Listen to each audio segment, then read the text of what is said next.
The sound of sirens cut through the quiet evening like a knife. Blue and red lights painted the walls of Ridgewood High as students crowded near the front gate, whispering in fear and disbelief. Someone had been hurt, badly. A paramedic shouted for space as they lifted a stretcher. On it lay a girl, unconscious, blood trickling from a cut on her forehead.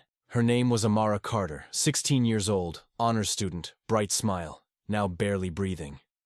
Inside the ambulance, an oxygen mask covered her face. A paramedic looked grimly at his partner. Head trauma. She's slipping in and out. The driver hit the siren again. The doors slammed shut, leaving behind a stunned crowd of students holding their phones, recording, sharing, guessing. Some said she fell. Others said she was pushed. No one really knew, or maybe they did, and they were too afraid to speak.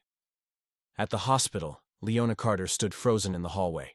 She wasn't ready for this. No parent ever was. Through the glass window, she could see her daughter's still body connected to wires and machines. Her knees gave out. The nurse caught her before she hit the floor. Her mind screamed, but no sound came out. A doctor came out a few minutes later, his expression heavy. "Mrs. Carter," he began softly, "your daughter suffered severe head trauma. We're doing everything we can, but she's in a coma. The next 48 hours are critical." Leona stared at him blankly. Coma. The word echoed in her mind like an explosion she couldn't escape. She tried to speak, but her throat was dry. "How?" she finally managed to whisper. "How did this happen?" He sighed. "The school says there was an incident after class. Maybe an accident. We'll know more when we speak with the police. An accident." That word stung. Leona knew her daughter. Careful, cautious, not the kind of kid who found herself in trouble. Something about it didn't sit right. When the doctor left, she sat beside Amara's bed and held her hand. "I'm here, baby," she whispered. "I'm right here." Hours passed. The steady beeping of the monitor was the only sound in the room. Leona couldn't sleep. Every time she closed her eyes, she saw flashes. Her daughter laughing that morning, rushing out the door, saying, "Love you, Mom." It was supposed to be a normal day. How did it end like this? The next morning she went to the school. The principal, Mr. Bennett, greeted her with a practiced sympathy that felt too smooth, too rehearsed. "Mrs. Carter, please come in. We're all very concerned about Amara." Leona sat down, her hands clenched in her lap. "I want to know what happened. Someone hurt my daughter." He nodded slowly. "There was an altercation after school hours. Some students were involved, but it's still under investigation. It might have been an accident, a misunderstanding. You know how kids can be." Her voice turned sharp. "An accident doesn't put someone in a coma." He cleared his throat. "Let's not jump to conclusions until we have all the facts. These are good students from good families. I assure you, we'll handle this internally." Internally. The word made her skin crawl. She understood what he meant. Keep it quiet, protect the school's image, protect the good families. Leona left the office shaking. As she walked through the halls, students avoided her eyes. Whispers followed her. She could feel the guilt in the air. The kind that spreads when everyone knows the truth, but no one dares to speak it. That night, she sat in Amara's room at home, surrounded by her daughter's things. Books, a half-finished painting, a list of college goals stuck to the mirror. She noticed Amara's phone on the desk. It was cracked, but still worked. Leona hesitated, then turned it on. Dozens of messages flooded the screen, most from a girl named Samantha. Leona scrolled through them. They started friendly enough, but gradually turned mean. Little jabs, insults disguised as jokes. Then came the photos. Amara's picture edited with cruel captions. And voice messages. Laughter, mocking, threats. Leona's heart pounded as she listened. "You think you're better than us?" One voice sneered. "Maybe you should just go back to where you came from." She stopped breathing. She recognized the name, Samantha Price, daughter of the school principal. Suddenly, the pieces clicked. The accident, the whispers, the school's silence. It all made sense. The next morning, she went to the police station with the phone. The officer on duty listened politely, took notes, and then said the words she feared. "Mrs. Carter, we'll look into it. But without witnesses or clear evidence, there's not much we can do right now." Leona stared at him. "You have her messages, her voice. What more do you need?" He sighed. "Teenagers say a lot of things online. We can't assume intent." She left before her anger exploded. Outside the station, she sat in her car, gripping the steering wheel, trembling. Her daughter was fighting for her life, and everyone wanted her to be quiet. That night, she returned to the hospital and sat by Amara's side again. Her daughter looked peaceful, as if she were only sleeping. Leona brushed her hair back gently. "They think I'll just wait," she whispered. They think I'll just pray and let it go. They don't know me, baby. They don't know what a mother can do. From that moment, something in her changed. The fear disappeared. The grief turned to steel. She wasn't going to wait for justice. She was going to make it happen. Over the next few days, she started watching, listening, connecting dots. She remembered that the school had cameras everywhere. She knew because she'd seen them when she dropped Amara off. So why hadn't anyone mentioned footage of that day?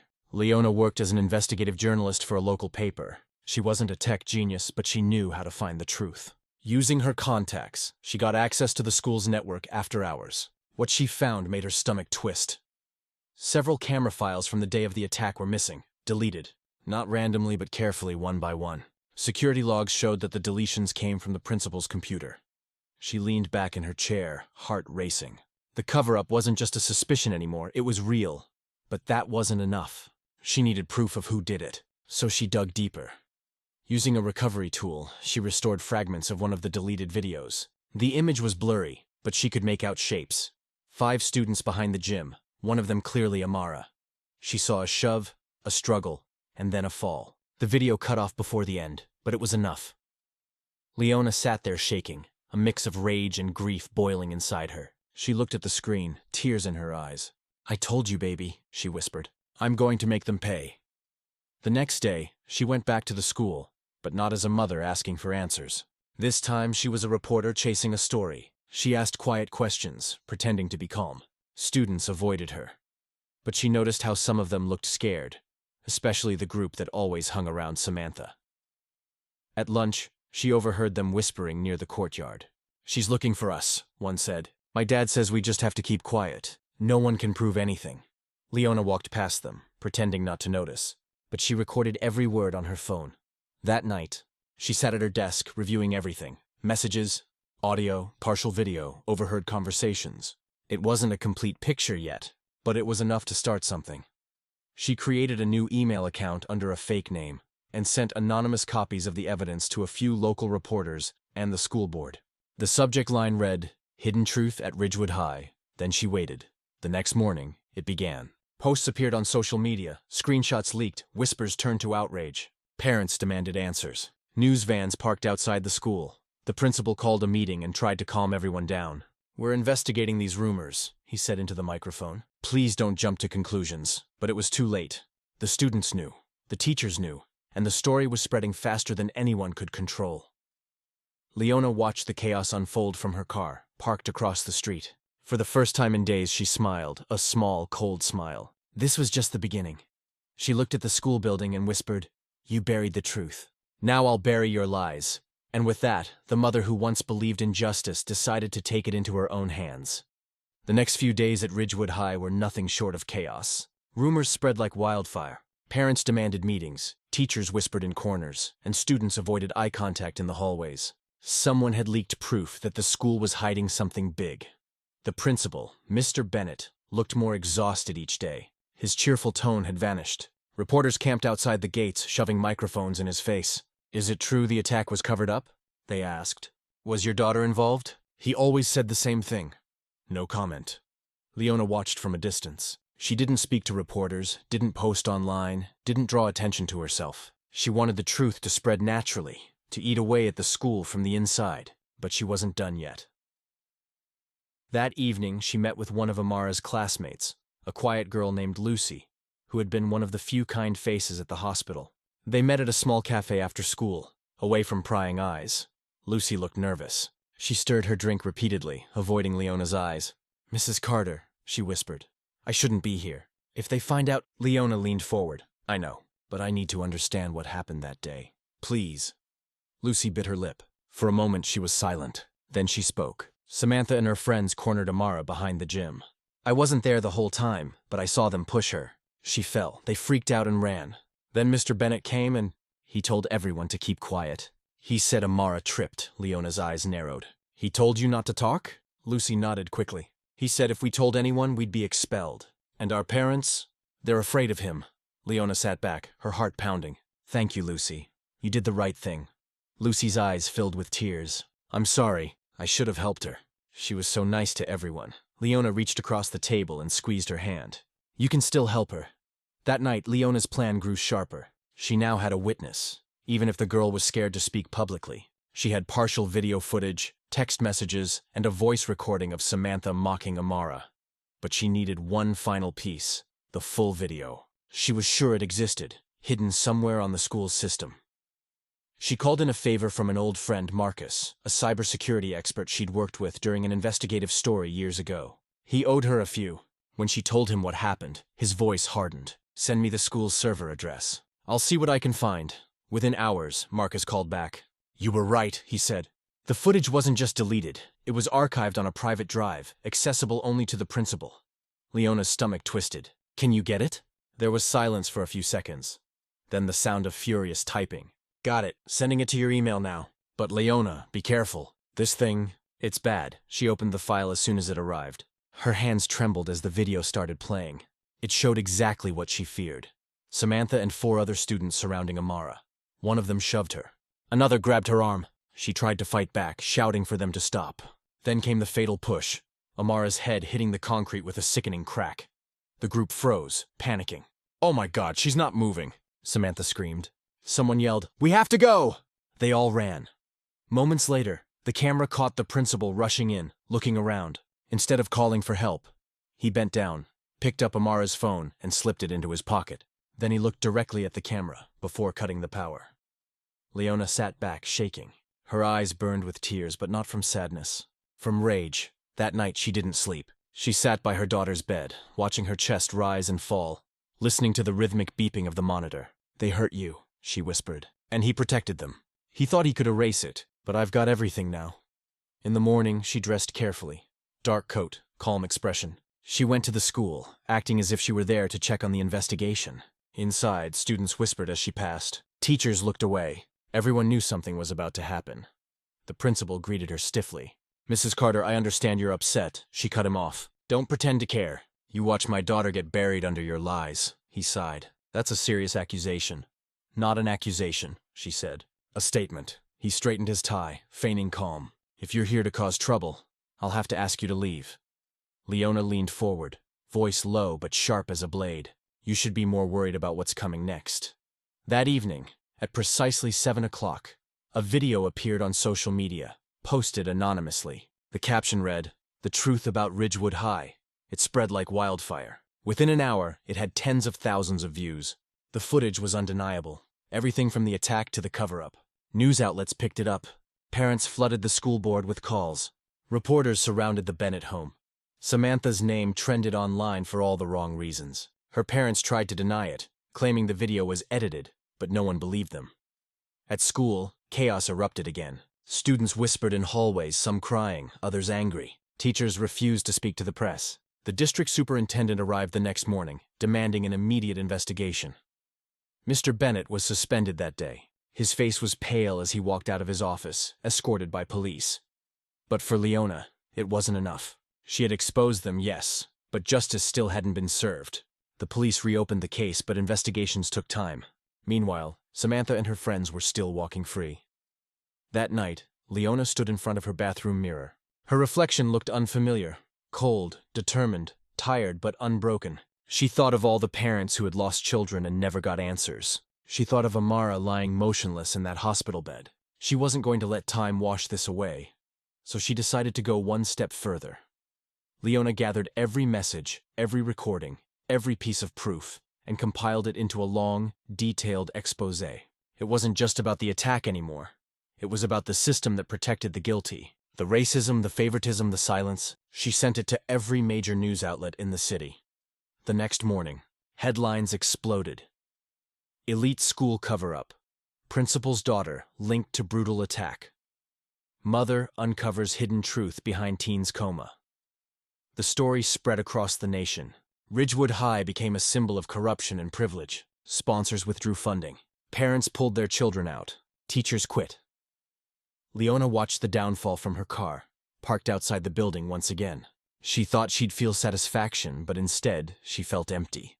None of this would wake Amara up. That night, she went to the hospital and sat by her daughter again. "I did it," she whispered softly. "I tore it all down. Every lie. Every wall they built to protect themselves. It's all gone now." Her eyes filled with tears. But I still need you to come back to me, baby. Please. The machines kept beeping steadily, indifferent to her pain. She pressed her forehead to her daughter's hand and cried silently.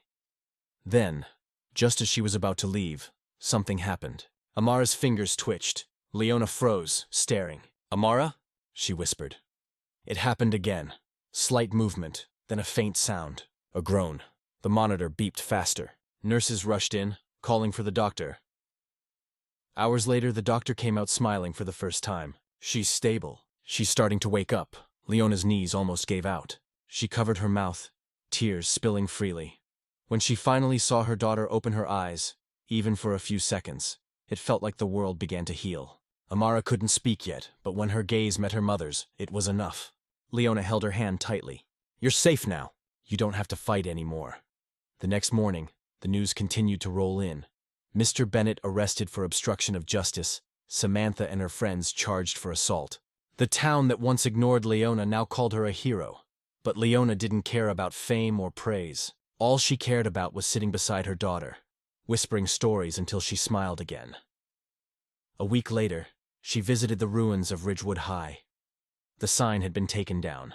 The building stood empty, silent, a ghost of what it once was. The wind carried faint echoes of laughter and lies long gone. Leona stood there, staring at the place that nearly destroyed her family. Then she smiled, a quiet knowing smile. "You took my child's peace," she whispered to the empty halls. "But I took your power." She turned and walked away, her footsteps steady, the sun rising behind her. Sometimes, justice doesn't come from the system. Sometimes, it comes from a mother who refuses to let the world forget. Weeks passed, and Amara slowly began to recover. Her memory was foggy at first. She didn't remember the attack, only flashes of faces, laughter, and fear. The doctors said it was normal, that her brain was protecting her from trauma. Leona didn't push her. For now, all that mattered was that her daughter was alive, breathing, speaking again. Every morning, Leona brought fresh flowers to the hospital room. The air there felt lighter now. Hope had returned. Amara would smile weakly and ask about the world outside. Leona told her bits and pieces, how people were finally talking about what happened, how justice was slowly being served. She never mentioned the depth of her own fight, not yet. One evening, Amara looked at her mother and asked, "Mom, why does everyone look at me so strangely now? Like they know something I don't." Leona hesitated. The truth weighed on her tongue, heavy and sharp. "They're just worried about you, honey. You've been through a lot." Amara frowned. "I heard a nurse say I was on the news. Why?" Leona took a deep breath, brushing a strand of hair from her daughter's forehead. "Because what happened to you made people wake up. You showed them how cruel silence can be." Amara didn't fully understand, but she nodded. "I just want to go home." And a week later, she did. The day Amara was discharged, reporters waited outside the hospital. Cameras flashed as soon as the doors opened. Questions flew like arrows. "Amara, how do you feel? Do you remember the attack? Leona, will you press charges?" Leona shielded her daughter and kept walking. "No statements," she said firmly. They got into the car and drove away, leaving the chaos behind. At home, everything looked the same, yet different. The walls were familiar. The smell of lavender candles filled the air, but there was a heaviness that hadn't been there before. Amara walked slowly, touching things as if grounding herself in reality again. Her eyes fell on her painting, a half-finished piece of a sunrise over water. She smiled faintly. "I never finished it." Leona stood beside her. "Maybe now you can." Days turned into weeks. Amara's strength returned, little by little. She started drawing again, reading, laughing sometimes. But Leona could see the pain behind her daughter's eyes, the questions she hadn't asked yet. One night, Leona found Amara sitting on the porch, staring at the stars. "Mom," she said quietly, "what really happened that day?" Leona froze. "You don't remember?" "Not clearly. But I know people whisper when I walk by. I saw things online. I know they hurt me. I just need to hear it from you." Leona sat beside her, the cool night air brushing against her face. She took a long breath. "You were brave, Amara. You stood up for what was right, and some people couldn't handle that. They hurt you because they thought they could get away with it. But they didn't." Amara's eyes glistened. "Did you make them pay?" Leona looked away, her heart aching. "I made sure they couldn't hurt anyone else." There was a silence between them, a mix of sadness, pride, and unspoken pain. Then Amara whispered, "I'm glad you did." The next morning, Leona received a call from the district attorney's office. Samantha and her friends had agreed to plead guilty. The principal was facing charges for evidence tampering and obstruction of justice. The trial wouldn't take long. The evidence was overwhelming. Leona sat on her couch after the call, the weight of everything finally sinking in. She had spent months fueled by anger, by a mother's instinct to protect and avenge. Now that it was over, all she felt was exhaustion. That night, she opened her laptop and began to write. Not an article, not an exposé, but a letter. To every parent who has ever been told to stay quiet, don't. To every student who has seen injustice and looked away, don't. To every system that hides behind privilege and silence, we see you. My daughter almost died because truth was inconvenient, but truth doesn't die. It just waits for someone brave enough to speak it. She didn't sign her name. She simply uploaded it to the same anonymous account that started everything. Within hours, it went viral. People shared it with the caption, "The mother who fought back." In the days that followed, Leona's inbox filled with messages from strangers, other mothers, teachers, even students from different schools. They shared their own stories of injustice, of silence, of hidden pain. Leona realized then that her fight had become something bigger than revenge. It was a movement, but not everyone saw it that way. One evening, a black car stopped outside her house. A man in a suit knocked on her door. He introduced himself as a lawyer representing the Price family. "We'd like to reach an agreement," he said smoothly. "Our clients are willing to offer a settlement, money, a public apology, if you agree not to pursue further legal action." Leona stared at him coldly. "You think this is about money?" He smiled faintly. "It usually is." She stepped closer. "Tell your clients the only payment I want is accountability, and they'll give it whether they like it or not." Then she shut the door in his face. That night, she sat by Amara's bed again. Her daughter was asleep, peaceful. Leona watched her and realized something. Revenge had carried her this far, but love was what would carry them forward. Months later, the trial concluded. The verdict was clear. Guilty. Samantha and her friends were sentenced to juvenile detention. Mr. Bennett lost everything. His job, his reputation, his freedom. The media called it the Ridgewood Reckoning. Leona attended the final hearing. As the judge read the verdict, she didn't smile or cry. She simply held Amara's hand. It was over. When they left the courthouse, Amara looked at her mother and said softly, "Does this mean we can finally move on?" Leona nodded. "Yes, baby, it does." They walked out together, the crowd parting for them, cameras flashing. For once, Leona didn't mind. The world could see them. Let them see strength, not tragedy. In the months that followed, Amara returned to painting. Her latest piece was different. A mother holding a child under a storm, with light breaking through the clouds. When she finished, she showed it to Leona. "It's called Haven," she said. Leona smiled through tears. "That's beautiful." Amara tilted her head. "You made this house a haven, Mom, even when everything was falling apart." Leona hugged her tightly, unable to speak. That single word, haven, felt like healing. Eventually, Leona returned to work. Her editor asked her to write about the case, but she refused. "That story belongs to my daughter," she said, "and she's still writing it." Instead, she focused on helping others, parents who had faced similar injustice. She founded a small organization called the Haven Project, offering support and legal aid for victims of school bullying and discrimination. It grew faster than she ever imagined. 1 year later, Ridgewood High was gone, demolished, replaced by a community center. The town decided it was better to rebuild from the ashes than to keep a reminder of its corruption. Leona and Amara stood before the empty lot on the day of the demolition. As the walls came down, dust rose into the sky like smoke from a burned lye. Amara looked up. "Do you think they'll ever understand what they did?" Leona sighed softly. "Maybe not, but that's not our burden anymore." They stood there for a long time, watching until the last wall fell. Then Amara took her mother's hand. "Let's go home." As they walked away, Leona felt a strange peace settle over her. For the first time in what felt like forever, she wasn't angry or afraid or fighting. She was simply free. Later that night, she sat at her desk, pen in hand, and wrote one final message in her journal.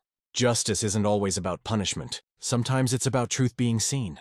Sometimes it's about the world learning what love can do when pushed to the edge. I was once a mother broken by pain. Now I am a mother rebuilt by purpose. She closed the journal and turned off the light. The house was quiet, peaceful. In the next room, Amara slept soundly, a faint smile on her face. The moonlight touched the unfinished painting of Haven on her easel, glimmering like hope. Leona stood by the doorway, watching her daughter dream, and whispered, "Rest, baby. The storm's over." Outside, the wind carried the scent of rain and renewal. Somewhere in the distance, a church bell rang. The world was moving on, and so were they. Because when the world tried to destroy her daughter, a mother had destroyed the world's silence instead. 5 years had passed since that terrible day at Ridgewood High. The seasons had come and gone, and so had the shadows of that old pain. The world had changed for Leona and Amara, but the scars, both visible and unseen, remained as reminders of what they had survived. Amara was 21 now. She had graduated high school through a homeschooling program and was attending art college on a scholarship she earned herself. Her paintings had gained quiet recognition in local galleries. Soft colors, deep emotions, stories told through light and silence. Each one was a fragment of healing. Leona stood beside her at every exhibit, proud but quiet, content to be a face in the crowd while her daughter's name shone. People often came up to Amara and said, "Your story inspired so many." She would smile politely, but deep down, she didn't like being remembered for the pain. She wanted to be known for her art, her strength, her rebirth. Leona understood. That's why she never brought up the past, unless Amara did. One evening, after a small exhibition downtown, they sat together at a cafe near the river. The sky was painted orange and pink, reflecting on the water like melted gold. Amara sipped her coffee and said, "Mom, do you ever think about them? About the people who hurt me?" Leona looked out at the horizon. "Sometimes, but not with anger anymore." Amara nodded slowly. "I used to have nightmares about that day, but lately I just see light. I think that's a good thing." Leona smiled softly. "That's how I know you've healed." Amara tilted her head. "And you?" Leona took a deep breath. "I think I healed the day you forgave life for being unfair." They sat in silence for a while, listening to the city hum around them. Then Amara said, "You know, I've been painting something new. It's called Echoes of Haven. It's about all the voices that were silent before, finally being heard." Leona's heart swelled. You always did find a way to turn pain into art. A few months later, Amara's new piece was displayed at a major city gallery. It showed a young girl standing in front of a burning building, not in fear, but in strength. Behind her, faint figures of mothers and daughters rose like light from ashes. The painting glowed with hope. Critics called it a masterpiece of resilience. Leona stood at the back of the room during the exhibit, tears in her eyes. She didn't need applause or recognition. Seeing her daughter smile under that spotlight was enough. After the event, an older woman approached Leona. "Excuse me," she said gently. "You're Leona Carter, aren't you?" Leona hesitated but nodded. "I wanted to thank you," the woman said. "My son went through something similar at his school. When I read your story years ago, it gave me courage to fight for him. You changed more lives than you realize." Leona was speechless. For years, she had thought her battle ended with justice for Amara. She hadn't realized how far her voice had reached. When she got home that night, she opened the drawer of her desk and pulled out her old journal, the one she used to write in during the hardest nights. She flipped through the pages filled with fear, anger, determination, and pain. And then, near the end, she found the words she'd written years ago. "Justice isn't always about punishment. Sometimes it's about truth being seen." She smiled and closed the book. She didn't need to write anymore. The story had already been told, in her daughter's art, in the lives of people she had unknowingly helped, in the echoes of courage that now lived on beyond her name. A few days later, Leona visited the community center that now stood where Ridgewood High once did. Children played basketball in the courtyard. Families laughed in the park beside it. On the building's wall was a mural, painted by local artists, led by Amara herself. It showed a woman holding a child, standing before a rising sun. Beneath it were the words, "From silence, strength." Leona traced the letters with her fingers, her eyes misty. The same place that once symbolized pain had become a place of life, hope, and community. As she stood there, a little girl ran up to her, clutching a sketchbook. "Miss Leona! Miss Leona! I finished the drawing you showed me." Leona smiled. "Let's see." The girl opened the book to reveal a colorful picture of a mother and daughter standing under a rainbow. "It's called Safe," she said proudly. Leona's throat tightened. "It's beautiful, sweetheart. Never stop drawing, okay?" The girl grinned and ran back to her friends. Leona looked around. The laughter, the colors, the sunlight, and for the first time in years, she felt completely at peace. That night as the sun set, she walked home through the quiet streets, Her house was filled with warmth, the smell of food, the sound of Amara humming softly as she painted. Leona stood at the doorway of her daughter's studio. The room was filled with canvases, each one brighter than the last. She watched silently for a moment before speaking. "You've turned our pain into beauty." Amara smiled without turning around. "No, Mom, you did that. You just didn't use paint." Leona laughed softly and walked over, wrapping her arms around her daughter. They stood there for a long time, holding each other as the room glowed in the golden evening light. Later that night, after Amara went to bed, Leona sat by her window with a cup of tea. The moon hung low, full and silver, like it had 5 years ago on that night of sirens and fear. But now it no longer looked cold. It looked like peace. She closed her eyes and whispered into the quiet, "We made it, baby. We made it through." And somewhere in that stillness, she imagined her late husband's voice, a soft echo in her heart, saying, "You kept your promise." Leona smiled. "Yeah," she whispered, "I did." The wind rustled the curtains, carrying the scent of spring into the room. Outside, the world kept moving, slowly, beautifully. Amara's new painting, Echoes of Haven, would later hang in the National Art Museum. A plaque beneath it would read, "Dedicated to every mother who refused to be silent, to every child who survived, to every voice that rose after the storm." Visitors would stop and stare, some with tears in their eyes, not because of the tragedy it represented, but because of the strength it celebrated. And though few would ever know her name, Leona's spirit would live in every brushstroke, every color, every story told after that, because she had shown the world that love, pure, fierce, unstoppable, was stronger than hate. The world forgot Ridgewood High, but it remembered Haven.